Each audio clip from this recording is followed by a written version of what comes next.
It's your boy Laggin24 coming at you with some team deathmatch on Dome. Yeah, the weekend's here. It's Saturday, and my face is getting drunk at some point today. It's only 3 o'clock in the afternoon, so I'm just going to hold off for a little while and maybe go out and meet up with some friends tonight or some shit. But I'm getting drunk, and it's going to be awesome. And if I come into any good stories while my drunken shenanigans take place, I will be sure to commentate it on a video in the future. Speaking of commentaries, commentations, that might have been a word I just made up. People have been commentating a lot on the subject of zombies. Yeah, that's right, zombies. Everybody's talking about them. Everybody wants there to be a zombie apocalypse.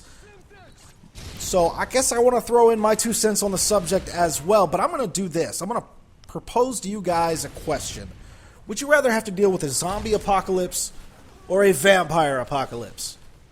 Now, the answer to the question seems pretty easy, okay, at first. But when you actually break down the two, you might be surprised with the answer I came up with.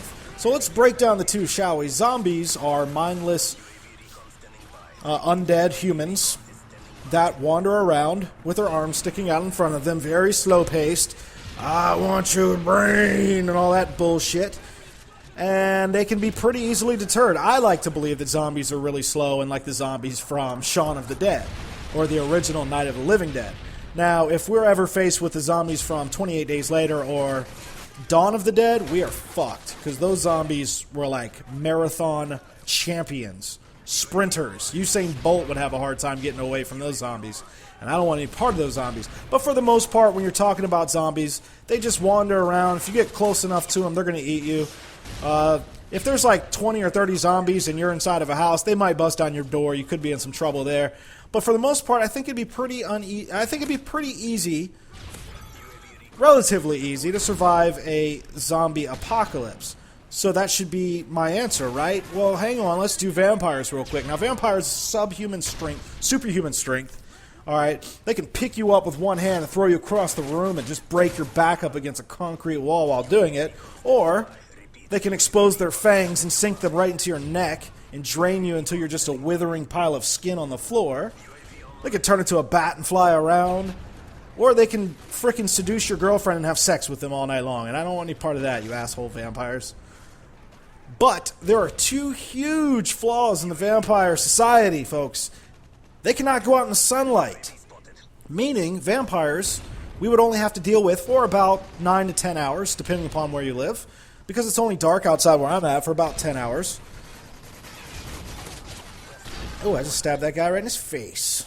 I remember he got really mad when that happened. Anyway, so vampires outside, no, they can't do that during the daytime. And then the other thing is they're not allowed to enter your home without your permission. So when I take those two things into account, I say I want the vampire apocalypse. As soon as it turns like 7 or 8 o'clock when it starts getting dark outside, I'll simply just go inside of my house. I will then simply lock the door.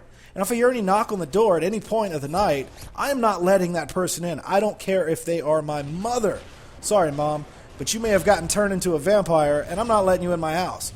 Boom! A few short hours later, the sun comes up, and guess what? Now we can go vampire hunting, right? We can go to the little caves and their little old decrepit houses that they're hiding in, and we can just bulldoze them over. The sunlight will flood in. The vampires will be dead. We don't have to wait for some cure from the government. We can handle it ourselves, whereas zombies, there's got to be some sort of cure. So I say vampire apocalypse all the way. You leave your comment in the comment section on whether you'd rather have vampire or a zombie. This was a knife-only gameplay from your boy Laggin24, 13 and 3. I'll see you next time.